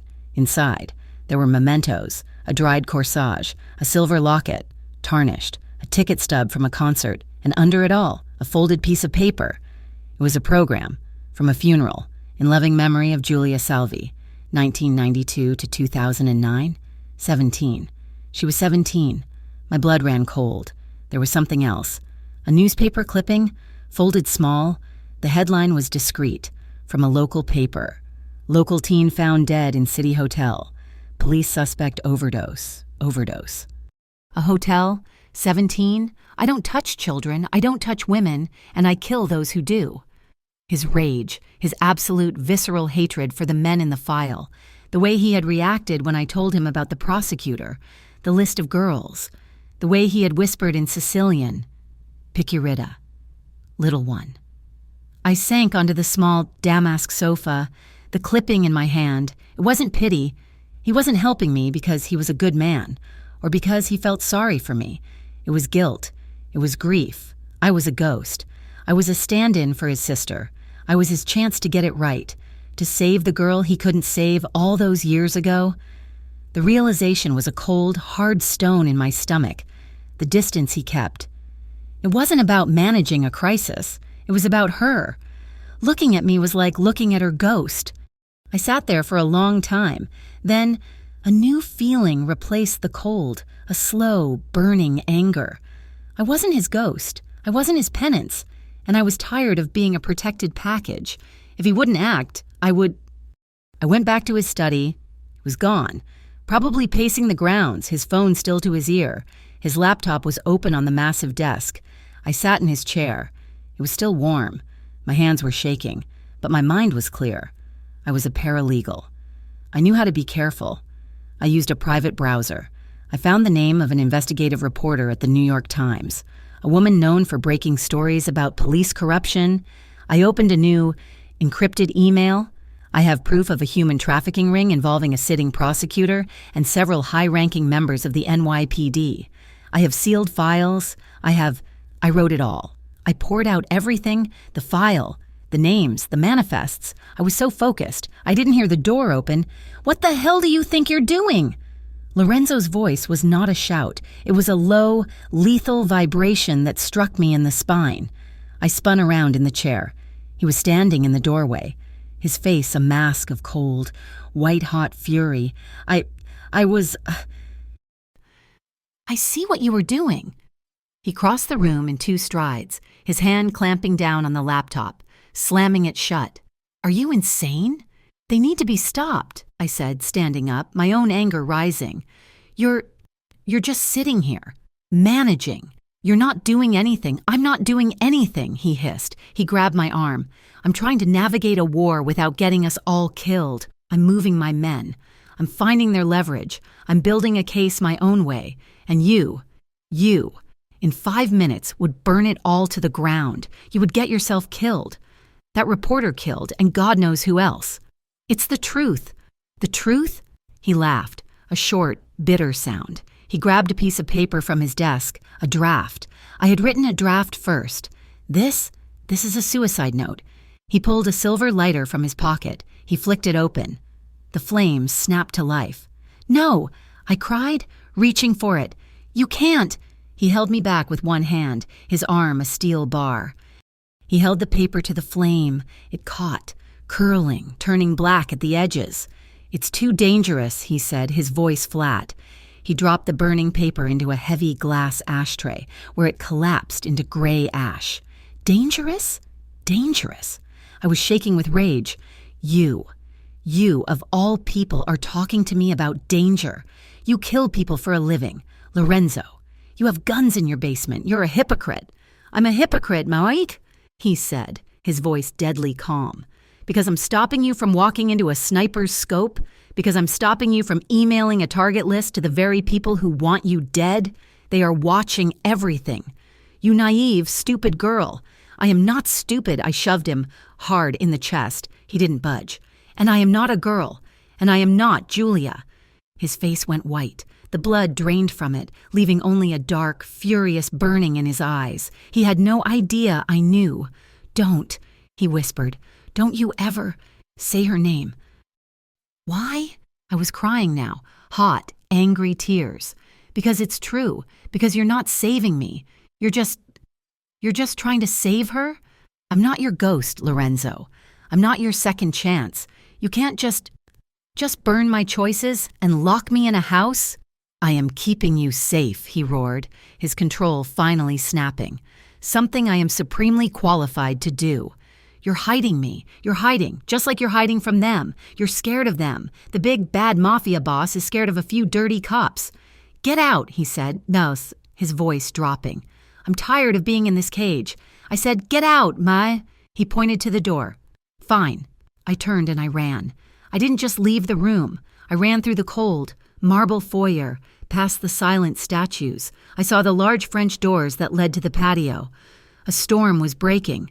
The sky was the color of a fresh bruise, and the wind was picking up. I didn't care. I slammed my hand into the panic bar and burst out into the air. It was cold. The rain was just starting, a fine, stinging mist. I ran across the vast, manicured lawn, toward the sound of the ocean, toward the cliffs. I just ran. I needed to breathe. I needed to escape him, the house, the ghost of his sister. The heavens opened. It wasn't rain. It was a deluge, a cold, violent, horizontal assault of water that soaked me to the skin in seconds. The wind howled, ripping the leaves from the trees. It was the storm from the restaurant, but magnified. Wilder. I didn't stop. I kept running until I reached the low stone wall at the edge of the property. The ocean was a churning, angry gray mass below. I was sobbing, my cries stolen by the wind. I was soaked. I was freezing. And I was so angry. Camila! His roar cut through the storm. He was coming down the lawn, his black shirt plastered to his chest, his hair slicked to his head. He looked... Feral, get back inside, he yelled over the wind. No, I screamed back. Leave me alone. I'm tired of you telling me what to do. He reached me in 3 long strides. He grabbed my arm, his grip bruising. This is not a game. Get inside, now. Let go of me. I fought him, twisting, hitting his chest with my free hand. It was like hitting stone. You don't own me, you hypocrite. You can't just burn my life. Your life, he yelled, shaking me. His face was inches from mine, rainwater streaming down his hard plains. You think that's your life to throw away? You think it only affects you? You die. I failed. You die. They win. This is about your sister. Just admit it. I'm just a project, a way for you to fix the past. His face contorted, a mask of pure, raw agony. You think I don't know that? He screamed. You think I don't see her every time I look at you? You think I don't... He stopped, his throat working. The anger was so potent, so raw, it was indistinguishable from passion. His eyes were black with it. You, he growled, are the most infuriating, naive, brave, stupid. His mouth crashed down on mine. It was not a kiss, it was a collision. It was rage and rain and grief and a desperate, frantic need. It was bruising. His teeth scraped my lip. His hands were fists in my hair, pulling my head back, angling my mouth to his. I fought him. For a second, I hit his shoulders, and then I kissed him back. I kissed him with all the anger, all the loneliness, all the terror. My hands grabbed his shirt, pulling him closer, if that was even possible. It was a violent, wordless fight. It was a drowning. We were 2 people, hollowed out by our own pasts, clinging to each other in a storm. He broke the kiss only to breathe. His forehead rested against mine, our breaths mingling, hot in the cold air. I am trying to keep you alive, he panted, his voice a raw rasp.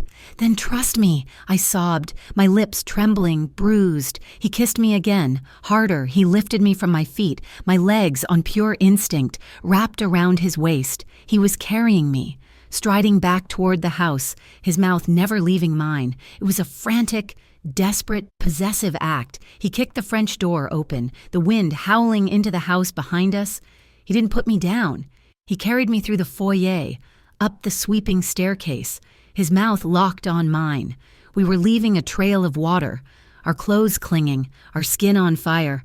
He kicked the bedroom door open. He didn't put me down gently. He half threw me onto the massive bed, following me down, his body a heavy, warm weight on top of mine.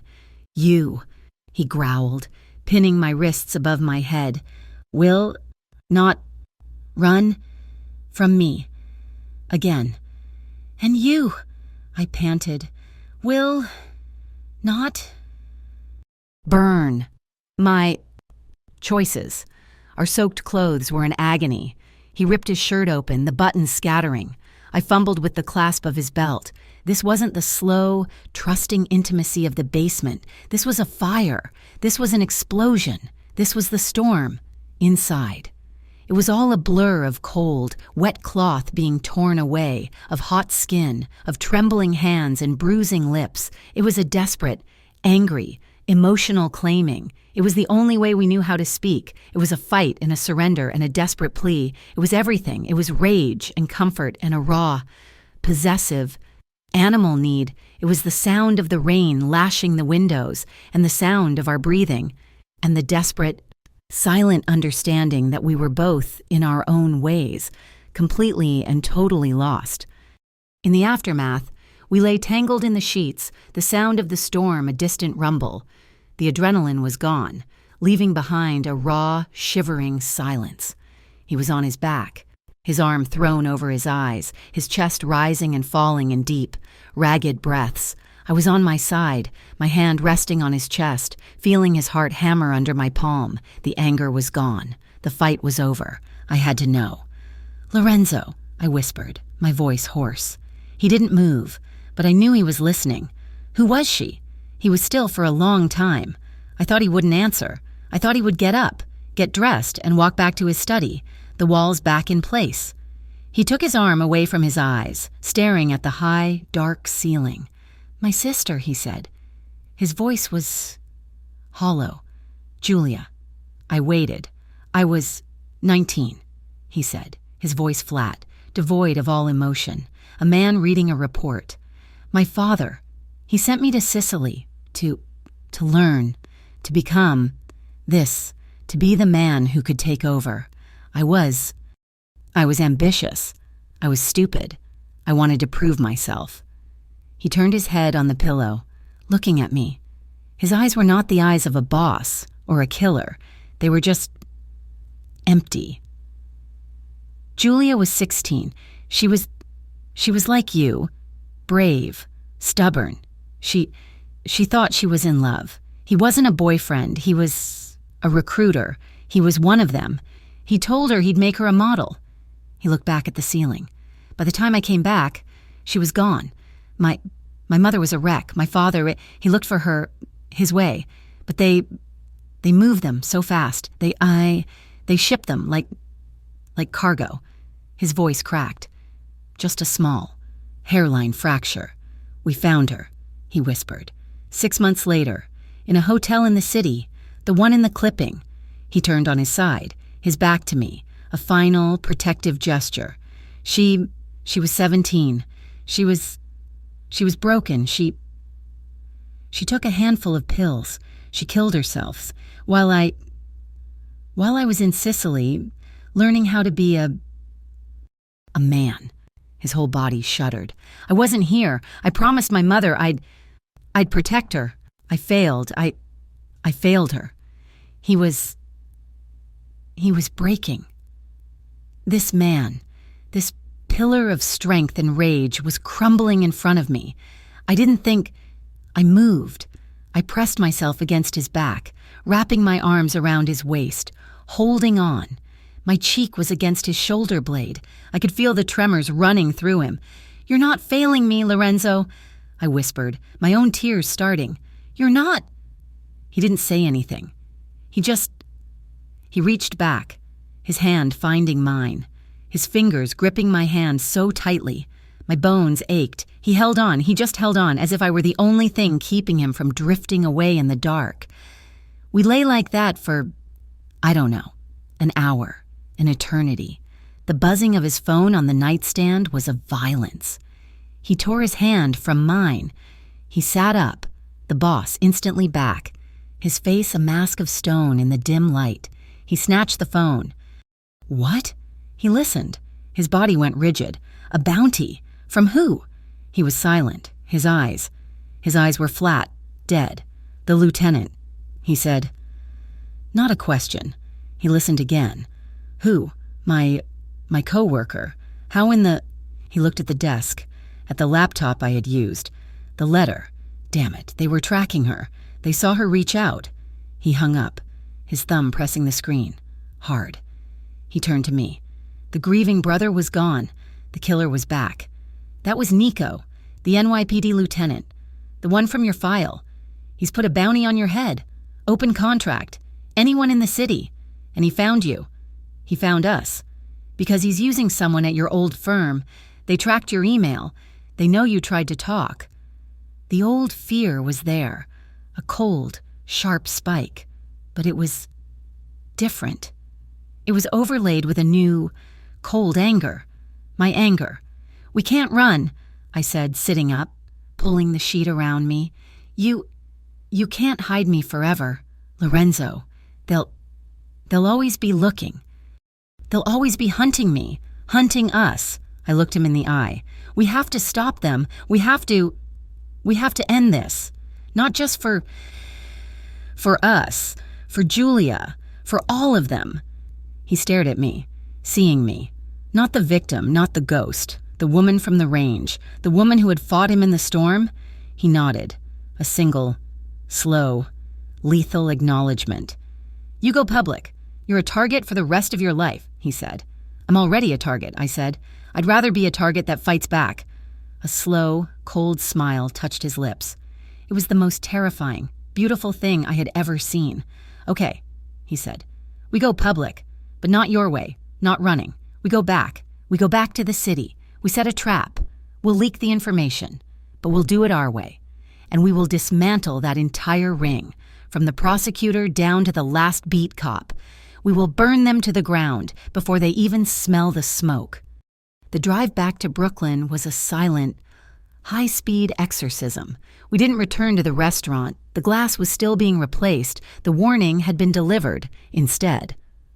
Lorenzo took me to a high-rise condo near the Heights, a place of sterile glass and steel that held no ghosts. It was another cage, just with a better view. Nico is setting the trap, he said, standing at the floor-to-ceiling window, a black silhouette against the glittering, indifferent city. He's leaking to an informant that we have you at a safe house in Red Hook, a place we own. And? I asked, my voice small. I was sitting on a white leather sofa that felt as cold as stone. And, he said, turning, the lieutenant is greedy. He has a bounty on your head. He won't send his uniformed pets. He'll send the men he trusts, the men who are in on it, and Nico will be waiting for them. We'll handle it. We'll get the proof we need, my way. He was all business, the man who had broken in my arms, who had held my hand, who had whispered in Sicilian, was gone. This was the boss. He was managing his war, and I was his most volatile asset. I want you to stay here, and he commanded. The doors are locked. The elevator has a key code. Nico's men are in the lobby. You are not to move until I come back for you.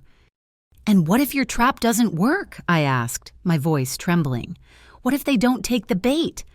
They'll take the bait, he said, his voice flat. Pride and greed. It's a combination that never fails. He walked to the door. He paused, his hand on the knob. He looked back at me, his face a mask of controlled, cold anger. He hadn't forgiven me for the email. He hadn't forgiven me for knowing about his sister. Stay, he said. It wasn't a request. He left. I heard the thud of the deadbolt. I was alone.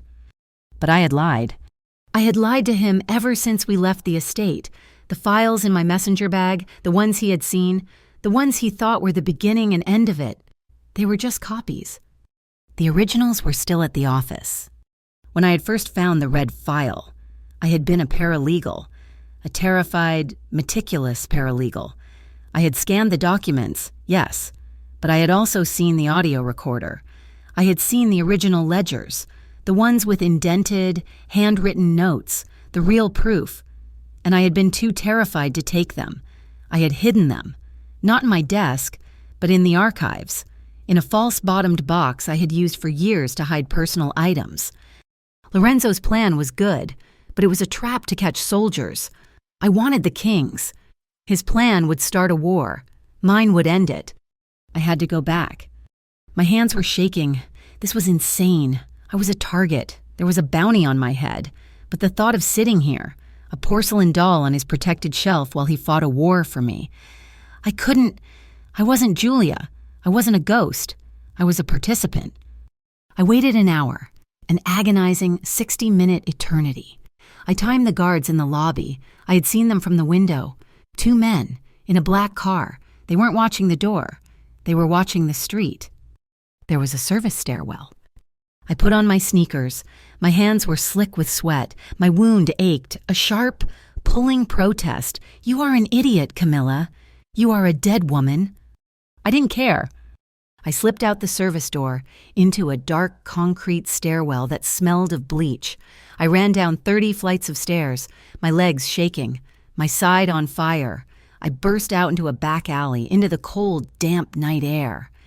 The city was a monster. Every car that passed was a black sedan. Every man on the street was an executioner. I hailed a cab, my voice a trembling whisper. "Midtown," I said, giving him the cross street. I sank into the back seat, my heart trying to beat its way out of my chest. My office building was a dark, silent tomb. It was past 10 at night. The lobby was empty, lit by a single dim security light. My old key card, I prayed it still worked. I swiped. The light turned green. A soft click. I was in... The silence of the elevator ride was deafening. The ding as it opened on my floor made me jump. Our office, Lipton, Hayes, and Associates, it was so... normal. It smelled of stale coffee and industrial carpet cleaner. It was a lifetime ago. I didn't turn on the lights. I used the light from my phone, my desk, my old, messy desk. It was just as I had left it, a cold cup of tea, a stack of files I would never finish. I went to the archives. The room was cold. I found the box. My hands were trembling so badly, I could barely work the false bottom. It clicked open. There it was, the red file. And inside, the digital recorder, the ledgers, the originals. Relief washed over me, so potent it made me dizzy. I had it. I had all of it. I knew you'd come back. The voice was cold, businesslike. I froze. I spun around, my phone's light catching his face. He was standing in the doorway of the archive room. He was wearing a simple, dark suit. He was not a cop. He was something else. He was the man from my nightmares, and he was not alone. A second man, built like a refrigerator, stepped up behind him. "The lieutenant said you were stupid," the first man said, stepping into the room. He smiled. It was a thin, reptile-like expression, and he was right. He said you'd never be able to leave the proof. I backed up, hitting the metal shelving. A stack of boxes rattled. "Give it to me," he said. I don't know what you're talking about." He sighed. "Don't, please. It's so boring." He nodded to the man behind him. "Get it." The large man moved. He crossed the room, grabbed my arm in a grip that felt like a steel trap. He ripped the file from my other hand. He tossed it to the first man. "See," the first man said, opening it. "Was that so hard? Now, we just have to clean up the loose end." The large man's other hand clamped over my mouth, stifling my scream. He was so strong. He was dragging me backward, out of the archives, into the main office. I was kicking, my heels making no sound on the carpet. This was it. This was how I died, in a dark, empty office, over a file. A crack. It was the sound I had heard on the street, the sound that had torn through my side. The man holding me, he grunted, a wet, surprised sound. His grip on my arm loosened. His hand fell away from my mouth. He slumped, his massive weight pulling me down with him. I screamed. I scrambled away, crab-walking backward, my hands slipping on the carpet. The first man, the one with the file, had his gun out. He was aiming, not at me, but at the doorway. "Salvi," he hissed. 2 more cracks, sharp, precise. The first man's chest, it just exploded. He looked down, a look of pure, stupid surprise on his face. He dropped the file. He dropped his gun. He fell backward over a desk, crashing into a row of cubicles. Silence. The only sound was my own ragged, sobbing breath. Lorenzo Salvi stood in the doorway. He was not a silhouette. He was lit from the hall light behind him, and he was a god of wrath. His face was a mask of cold, white-hot fury. His gun was in his hand, steady, held down at his side. He didn't look at the men he had just killed. He looked at me. He strode across the room, his long coat sweeping behind him. He didn't stop until he was towering over me, where I was still huddled on the floor. "Get up," he commanded. His voice was a low growl. I used a chair to pull myself up, my legs shaking so badly I could barely stand. He grabbed my arms. His grip was bruising. He was shaking. He was shaking with rage. "What the hell did you do?" he roared. His voice echoed in the dead office. "What in the hell were you thinking?" "You lied to me," he yelled, his face inches from mine. "You snuck out. You came here, to the one place they knew you would come, for paper. He could have killed you. He was touching you." "I had to," I screamed back, shoving at his chest. It was like shoving a wall of granite. "I had to get the originals, the audio. It's my life, Lorenzo. You don't get to own me."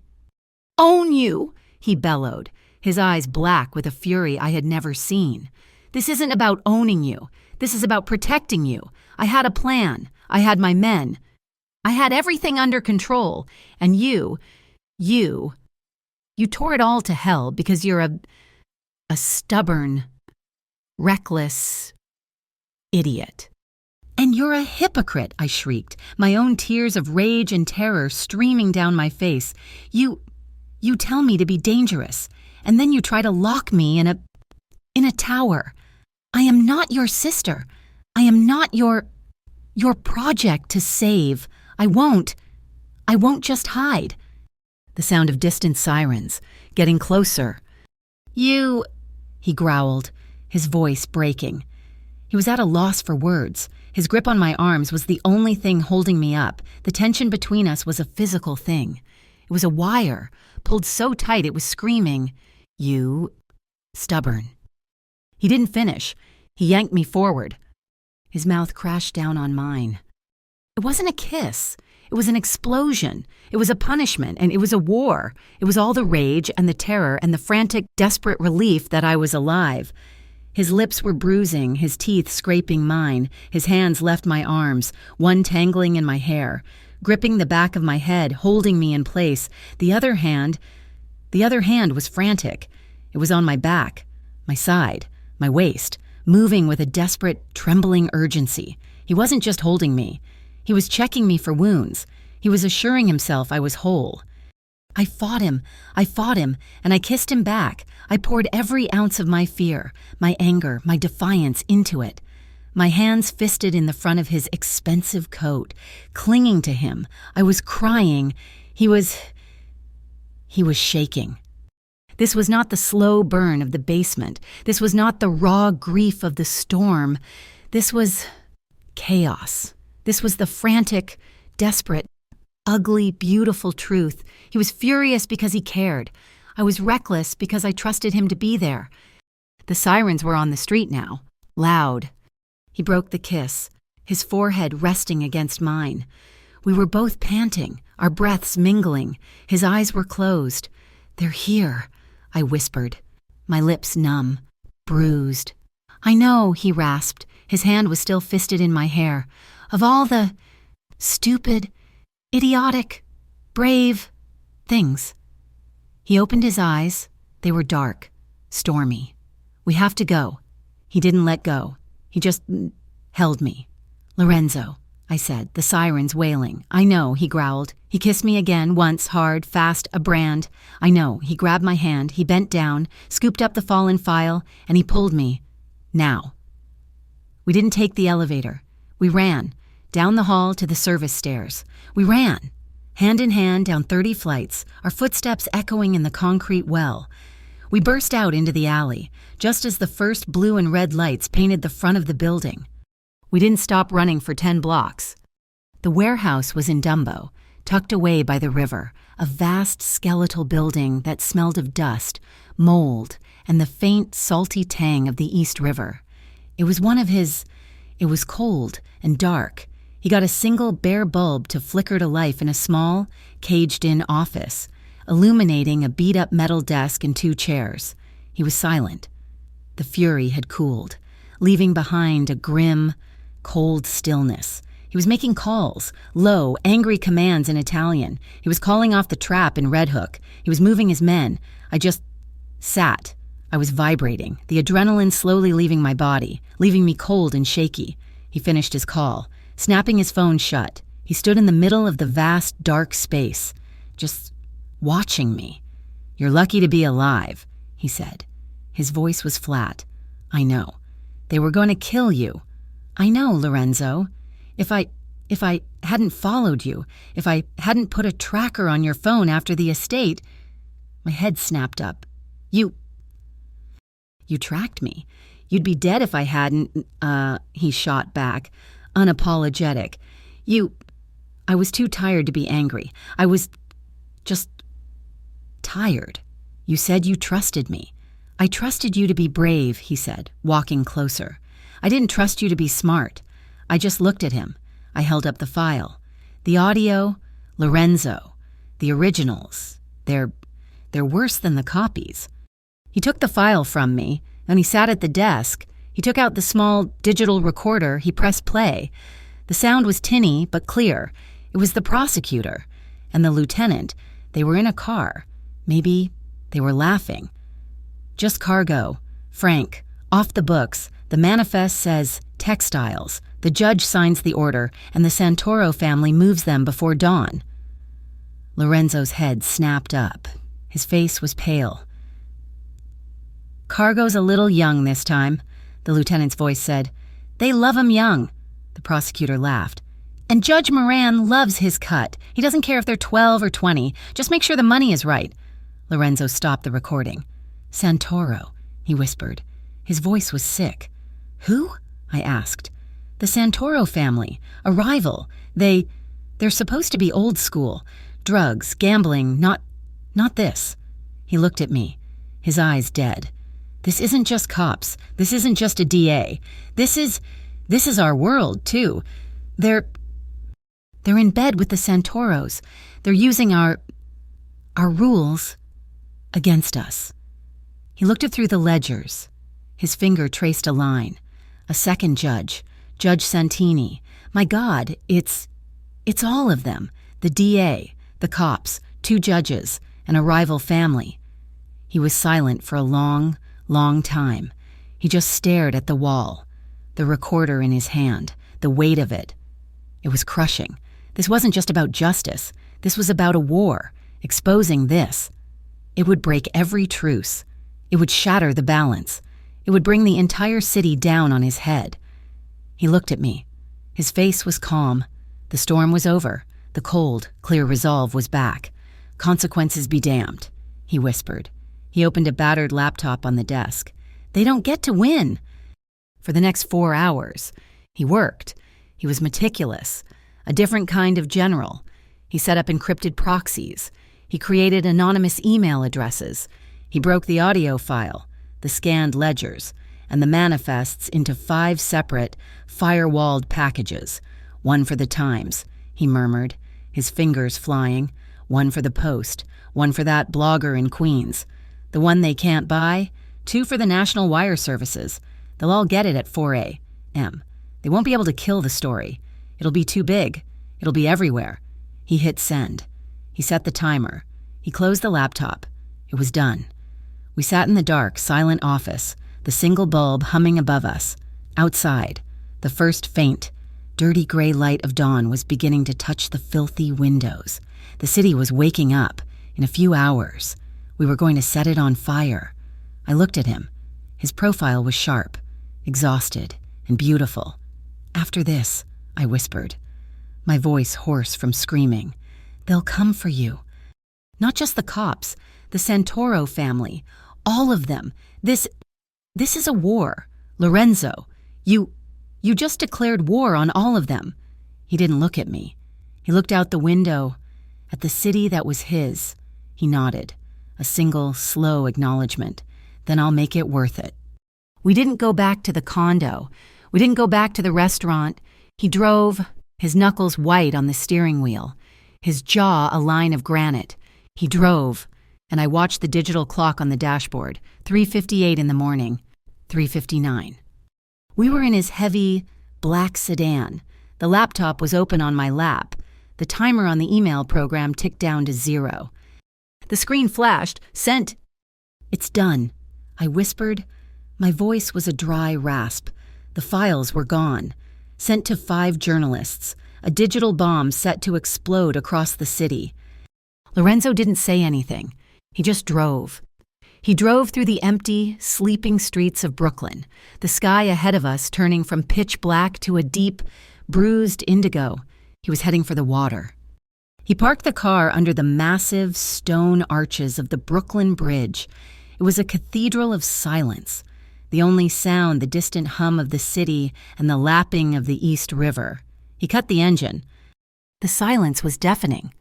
"Why are we here, Lorenzo?" I asked, my voice barely a whisper. He looked at me, his eyes dark, unreadable in the pre-dawn gloom. "Because it's public, and because I made one last call before we left the warehouse. I told the lieutenant. I told him if he wanted the girl and the real files, to meet me here at dawn. Just him and his boss." My blood ran cold. You set a trap after I... "You set the fire," he said, his voice flat. "I'm just making sure the right people are standing in it when it burns. They think they're coming to kill us and retrieve the evidence. They don't know the evidence is already gone." His phone buzzed, a text. He looked at it, a slow, cold smile. "They're here." I looked out the windshield, far down the street. Headlights appeared, 1 set, then 2. They weren't police cars. They were heavy, black SUVs. They pulled up, blocking the road, penning us in against the river. Car doors opened. The district attorney, Francis O'Malley, stepped out. I recognized him from the files. He was tall, silver-haired, immaculate in an overcoat. Beside him was the lieutenant, Frank.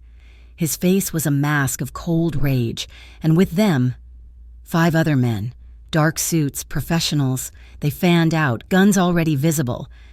"This is it," Lorenzo said, his voice calm. He checked the gun on his hip. He looked at me. "Stay in the car, Camila. Lock the doors." "No," I said. He looked at me, about to argue, the old, furious command in his eyes. "I'm not Julia," I said, my voice shaking but firm.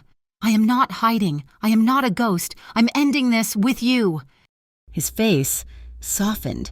Just for a fraction of a second, the rage was replaced by a look of profound, weary respect. He nodded. "Once." We got out of the car together. The cold, damp air hit my face. The river smelled of salt and decay. "Lorenzo Salvi," the DA called out, his voice echoing under the stone arch. "You've caused a great deal of trouble, for all of us." "You have no idea," Lorenzo replied, his voice a low, carrying rumble. He and I stood by the hood of his car. We were terribly, fatally outnumbered. "Give us the girl," the lieutenant, Frank, growled, "and the recorder and the ledgers, and we might let you walk away from this. Salvi, the Santoros, they're not happy with you." "The Santoros are pigs," Lorenzo said, "and you're the company you keep. The files are gone. Frank, they went public 5 minutes ago. Your phone should be ringing any second." The DA's face paled. He fumbled for his phone, but Frank just laughed, a short, harsh, ugly sound. "You're bluffing. You think we're stupid. You wouldn't burn your own city down." "He would," I said. My voice was surprisingly loud. Frank's cold eyes snapped to me. "The little paralegal. You're the one. You should have just bled out on that sidewalk." He took a step forward, raising his gun. "Step aside, little girl. This is between men." I looked at Lorenzo. He was watching Frank, his body tensed, a predator about to strike. I looked back at Frank. "No," I said. "I'm done stepping aside." Frank smiled. "Wrong answer?" He raised his gun to aim at me. Lorenzo was faster. He was moving before I even registered the threat. His gun was in his hand, and the first crack was deafening, a sharp, echoing thunder under the bridge. One of the 5 men spun, dropping to the pavement. Chaos erupted. It was not like the movies. It was just loud, terrifyingly, deafeningly loud, gunfire. Flashes of light in the dim dawn. Men were yelling. Lorenzo grabbed me, shoving me bodily behind one of the massive 6-foot-wide stone support columns. "Stay down," he roared. Bullets chewed at the stone, sending chips of granite stinging against my cheek. Lorenzo leaned out, firing, precise, calm, crack, crack, fly. Another man fell. He was a machine. He was protecting me. His body a shield, his focus absolute. He leaned out again, and he grunted. It was a small sound, a sharp, pained intake of breath. He stumbled back, his hand flying to his left side, his white shirt just below his ribs, in the exact same place I'd been shot. A dark, wet stain was blossoming. "No," I whispered. My vision puckered. "No, no, no." He slid down the column, his back hitting the stone, his gun hand wavering. He was bleeding. He was bleeding badly. "Lorenzo!" "I'm fine," he gasped, trying to raise his gun, but his arm was weak. Frank, the lieutenant, stepped out from behind an SUV, and he was smiling. He had his gun leveled, not at me, but at Lorenzo. "Got you. Salvi. You should have stayed out of it. You and your honor." Lorenzo tried to lift his weapon. He couldn't. My mind went quiet. The terror was there. A cold, hard stone in my stomach, but underneath it, I heard his voice. "Respect it. Don't fear it. You are a target. A target who can't fight back is a victim." "Camilla, run," Lorenzo panted, shoving at my leg. I looked at Frank. I looked at Lorenzo's gun, which had slipped from his weakening grasp to the pavement. I looked at his blood, dark and thick on the stone. I wasn't running. I picked up the gun. It was so heavy. "Camilla, no," Lorenzo whispered. I stood up. I stepped out from behind the column. My hands were shaking. They were trembling so hard I could barely hold the weapon. But I remembered. I remembered his body behind me in the range. His arms, stance, breathe, squeeze. Frank laughed when he saw me. "Look at this. The little paralegal. You gonna shoot me, sweetheart?" He aimed his gun at me. I aimed the gun at him. I breathed out, and I squeezed the trigger. The crack of the gun was deafening. The recoil punched my shoulder, jarring my whole body. I missed. The bullet ricocheted off the SUV with a high-pitched zing. But Frank had flinched. He had ducked.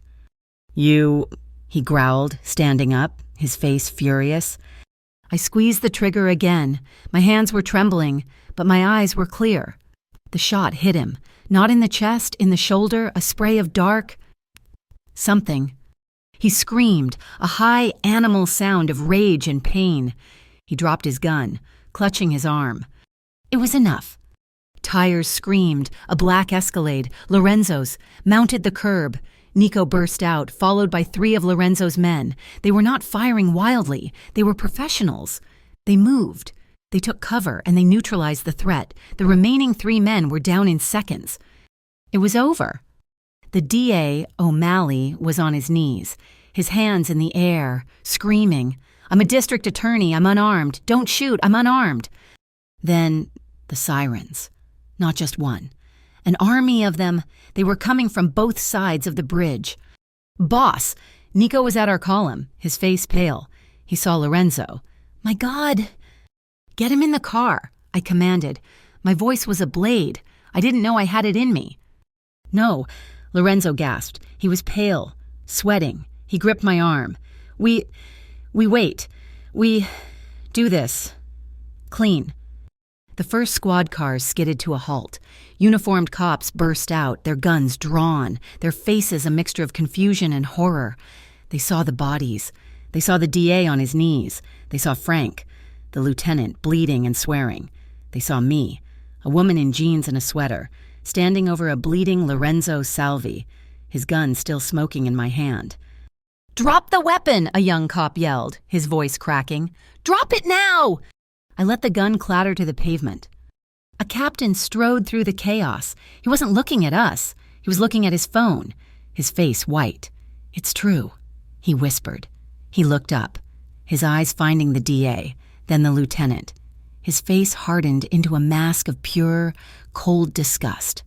"My phone, it's all over the news," the captain said, his voice shaking. "The feeds, the times. My God, Frank, the judges." The journalists had published. It was everywhere. The bomb had gone off. The captain looked at the DA, a man he had probably respected an hour ago. "Francis O'Malley," he said, his voice ringing with authority. "You are under arrest for conspiracy, human trafficking. God, for all of it." He looked at the wounded lieutenant. "You, too. Frank, cuff him. Cuff them both." He looked at Lorenzo, who was slumping, his consciousness fading. He looked at me. Get paramedics now. For him. And for him." A detective, a woman with tired, intelligent eyes, found me hours later. I was in a hospital waiting room, still wearing Lorenzo's blood on my sleeve. The chaos had been absolute. Lorenzo had been rushed into surgery. I refused to leave. "Miss Donati," she said, sitting beside me. The plastic chair creaked. The city, we owe you an incredible debt." I just stared at the wall. He's still in surgery. He's strong." She sighed. "Look, you did a brave thing, a frankly insane thing, but you cut the head off a monster. The DA, the lieutenant, 2 judges, half a dozen cops, they're all in custody. The Santoro family is in chaos." She leaned closer. "But the body is still twitching. The Santoros, the men who got away, they will not forget this. They will not forget you." She offered me the out, the escape. "We can put you in witness protection, a new life. We can have you on a plane tonight, a new name, a new city. You'd be safe." I thought about it. A new life, a life without blood, a life without shadows, a life without fear, a life without Lorenzo. I turned my head and looked at her. "No," I said. My voice was quiet, but it was not the voice of a victim. "Thank you, but no, I'm not running anymore. My life is here." She studied my face, then nodded slowly. "God help you, kid." He was in that hospital for 2 weeks. I never left. I slept in the hard plastic armchair by his bed. I held his hand when he was unconscious. I watched his scarred, strong chest rise and fall. Nico brought me food. Sophia brought me clean clothes. I read the newspapers to him. My voice low. "Hero paralegal refuses witness protection. Corruption ring smashed. Salvi crime family implicated in takedown." On the 4th day, he woke up, his eyes, hazy with medication, found me. He didn't speak. He just turned his hand over, his fingers lacing with mine. His grip was weak, but it was there. It was enough. Weeks later, the city was still healing. The indictments were front-page news every day. And Salvi's Ristorante reopened. It was quiet, no grand party. Just a Tuesday night, the doors open, the regulars, the ones who knew, came back. They came back to show their loyalty. I was there. I wasn't hiding in the penthouse.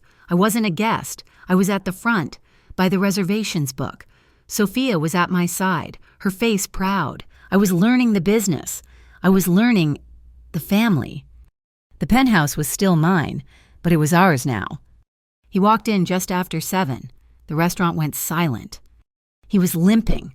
He walked with a cane, a simple, elegant black cane with a silver head. He was thinner than before, and the suit he wore hung a little looser.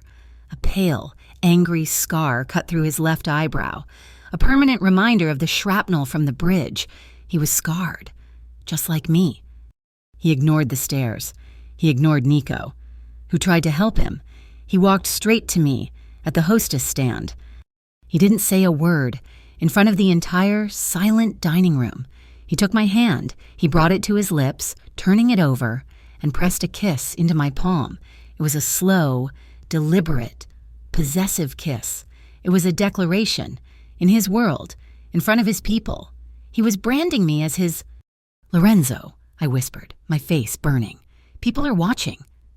"Let them watch," he murmured, his dark eyes holding mine. "Let them see." That night, long after the last diner had left, after the last waiter had gone home, I was finishing the books at the bar. Sophia had turned off the main lights. The dining room was dark, lit only by the low, amber glow from behind the bar and the million glittering lights of the Brooklyn skyline. I heard the tap of his cane on the marble floor. He stood in the middle of the room, watching me. He was tired. The limp was worse. He held out his hand. "What?" I asked, smiling. "Dance with me." "There's no music, Lorenzo." "There's the city," he replied, his voice a low rumble. I put down my pen. I walked to him. I took his hand. He pulled me close, his other arm sliding around my waist, his strong, warm hand splayed against the small of my back. He pulled me flush against him. I rested my head on his chest. I could hear the steady, strong beat of his heart. We danced. We just swayed in the dark, in the silence, holding each other, the city glittering behind us like a fallen constellation. We were not the same two people who had met in this room. He was a boss, scarred and weary. I was a paralegal who knew how to shoot. We were two broken, jagged pieces, and somehow we had made a whole. I held him tighter, my arms around his neck, my face buried in his shirt. It smelled of soap and starch and just him. "You saved me," I whispered, my voice thick with tears. I hadn't realized I was crying. He stopped moving, and he pulled back, just enough to look down at me. His hands framed my face, his calloused thumbs brushing away my tears. His eyes, in the dim light, were not the eyes of a killer or a boss. They were just the eyes of a man who had seen too much. "No," he answered, his voice a rough velvet, so low I could barely hear it. "You made me want to be saved." Thank you so much for listening to the story of Camilla and Lorenzo. I'd love to know where in the world you're tuning in from. Please, leave a comment below. And if you want more stories like this, don't forget to subscribe to Mafia Romance Stories. Share your thoughts in English about their journey. I'll be reading.